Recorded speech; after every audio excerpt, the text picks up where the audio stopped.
Everybody, Jim Cooper here again on the second day of Possible 2025.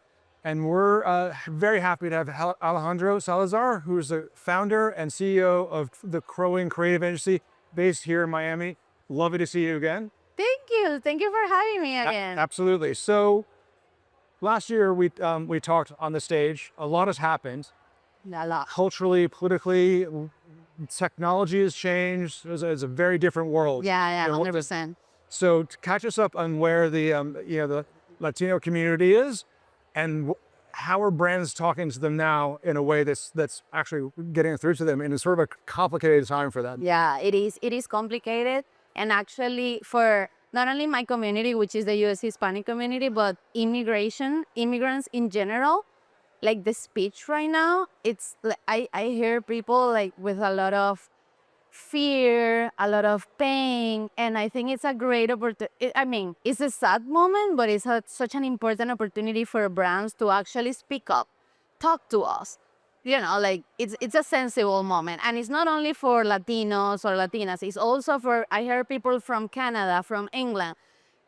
Do we belong here? Like, what's going on? It's a country that normally receives everyone, and it's pretty mixed. And now with everything that happened, brands are really, I feel some brands, or majority of them, are staying like, quiet a little bit. And I think, no, like, the conversations here at Possible were all about like culture, social media, AI. And if you want to connect with people, you need to connect in the moments when they need you the most. Right. So that's kind of my mission, to support brands on connect with us and with immigrants, with communities in the moment when we need it the most, because then we become loyal to you as a fans, as a consumer, and it's also profitable. It's not only the right thing to do, it's also profitable. So it's challenging and it's hard, but I also see brands doing great, wanted to be part of this conversation. It's just, yeah, it's important. So how do you consult your brand clients to be brave in that respect and to lean into, marketing to your community, all diverse communities, but especially the Hispanic U.S. community? Where does that bravery come from? Do they tap into technology? Is it AI? What are you advising them to do? From my service, I said, like, or the thing I know how to do the most, which is creative and understanding audiences. It's all about storytelling. In my case, it's really understanding their stories, their pain, what they are going through. When is the moment where maybe you are in pain, but your brand gives me, happiness and light, and how the brand can be that for you, can become that friend or family or anything you need in the moment. So my advice is always to really pay attention to the community, to not assume, but listen and understand what we're really looking for, because it's easy to assume, Right. to try, oh, everyone is, no. And like a lot of immigrants are living different situations right now. It's not everyone that is like feeling that way, but it's happening. So I really advise my clients to understand, like, what is your role as a brand, that, as in every marketing strategy, and then understanding what the community you want to serve is going through, so you can actually be there. Right. And that translates into sports, entertainment, music, collaborating with artists, bringing joy to the community through art, through, again, entertainment, because right now a lot of audiences in general, they want to be entertained. Right. And brands have the power to entertain them. And I feel you don't necessarily be brave, as a brand, need to be brave and say, like, we are against this, or, you don't need to be political. You need to understand, like, if we are in pain, then how are you going to bring us joy, for example? Right. So it's always finding the angle. So what should they be listening for? Like when you say not assume something, but really start to listen, what should they be listening for? 101. Retailers asking. Sometimes it's as easy as asking. We get a lot of Nielsen data, brand watch data, like there is many data out there. But you can ask your community, because we, for example, US Hispanic, 20% of the population, we're everywhere. Like marketers can literally ask them in social media. You see the comment, you see what people is talking about, what's going on. That affects everyone, not only the immigrant or the Latino or the community, but the people that is around us, Yeah. So it's, my advice is to listen. We do a lot of social listening. I feel that's key, because people really communicate there. And the moment you listen, they are like free insights to activate. And it feels complicated, but it's more easy that, it's way easier than you can imagine because I always say that it's caring enough to take the time to surround your team, like have team members that are diverse, collaborate with agencies that are diverse. For example, my agency is part of the 0.1% of creative agencies founded by a woman, meaning that probably a lot of marketers that are listening works with agencies that are male-founded, which is completely fine. But if you want to get diverse voices and, diverse perspective, you kind of need to mix a little bit your providers and your team. Are there? So yeah. Have you found in your experimentation with creators and influencers that there's a way around sort of traditional media to achieve that faster?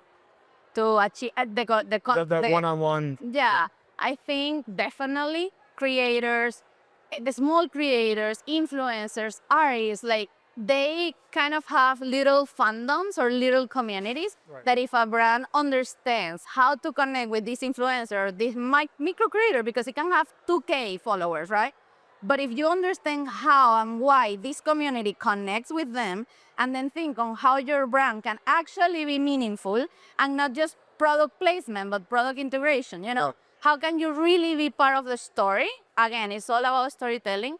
So definitely creators, influencers are key to get closer, but brands can also build their own community. Right. There are, like if you look on TikTok, people sometimes talk about brands that are not even on TikTok. Right. But people is talking already. Like the community is there. It's just your brand is not there. Right. So how can you be there, also collaborating with influencers, creators, everything, but create your own creators, your own influencers, your own content. Repost the content from your community, like there is plenty of things to do there. And it's just exciting. Like I'm really, because you see brands like Elf, Sol de Janeiro doing it great. And it's just such an inspiration. And brands like Crocs, Reebok, that has been here forever doing traditional marketing, and now they just adapt to culture. And those are like the case studies that brand like marketers can see and learn from it. Right. So to your point earlier, the Hispanic community in the U.S. is incredibly diverse. It's incredibly diverse in this town alone. So you have that, and there's a lot of data points around all of those different communities. Can you use AI or generative AI or even agentic AI to help make sense of that in a faster way than you would with a human? I think so. I mean, we use it a lot in the agency because it helps you process data. Like you have, and that's true, like we are pretty diverse, not only in Latin America, for example, but the ones that live here is like a combination because I'm from Venezuela, but I've been living here for 8 years. I'm like I have part of Venezuela, but I also have a lot of learnings and insights from living here that is not the same as another Venezuelan. Like we're pretty diverse as all the communities, all the countries. So definitely AI supports brands and marketers to process. I use it more to process data to understand better, okay, everyone is saying this, everyone is saying, how can we approach it? So it's easier for creators, creative teams to make decisions. That's how we use it mostly. Right. And then all the platforms like Brandwatch, for example, they use AI as well. So it's like we have been using it forever. Now we have more access. So you can, again, process the information better and get faster results. Right. But you always need to pay attention to have this one-on-one. We have been talking for like the whole year, more or less here and there, but it's different when we talk in person, right? Right. So, and I love, there is a quote, not a quote, but Cody, the CMO of Elf Beauty, always said like she loved when the C-suite speaks directly with the community. And they have community managers. The team is amazing, but they do that. Like you see the CEO of Elf doing TikTok live, talking with the community, answering questions. That's important because they are the ones buying the product, you know? Absolutely. All right, so the last question. Okay. In this time of sort of uncertainty, In this time of? uncertainty, we're not exactly sure what's going to happen with the economy or the politics. Yeah. What is something that's mission critical, do you think, for brands to be doing now to be able to be relevant with the Hispanic community in 2 to 3 years? Doing. Like honestly, doing, showing up, listening, understanding. Again, we are pretty diverse. as any other audience, we love music, we love entertainment. Again, we want to be entertained, we want to get entertained. So brands that are today talking to us, speaking Spanish. I always say, I said it last time, and I will never stop, because if a brand say one word in Spanish to me, I will think it will be like a, like a secret between just one word will make me feel that they get me. So that's little, but from that to speaking Spanish, Spanglish, and even if the brand doesn't want to do that, just talking to us the way we want to be talked, understanding our pain, as I said at the beginning, our joy, music, entertainment, artists, it's pretty cool as well. Like, we're a pretty cool community, so it's important. And I think its brands show up today. I mean, I've been talking for this the last, I don't know, 3 or 4 years.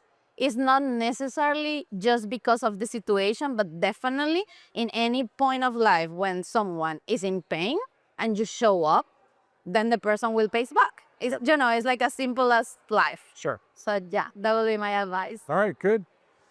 Alejandra Salazar, who is the co-founder and CEO. The founder, sorry. Founders here. Okay, sorry. The founder and CEO of CROING, who's a creative agency which is based in Miami. In New York, yeah. And New York. Oh, okay. Yeah.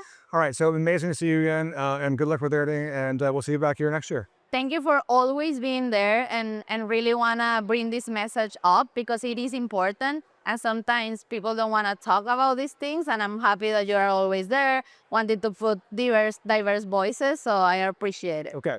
Thank you. Thank you. Thank you. We appreciate the time.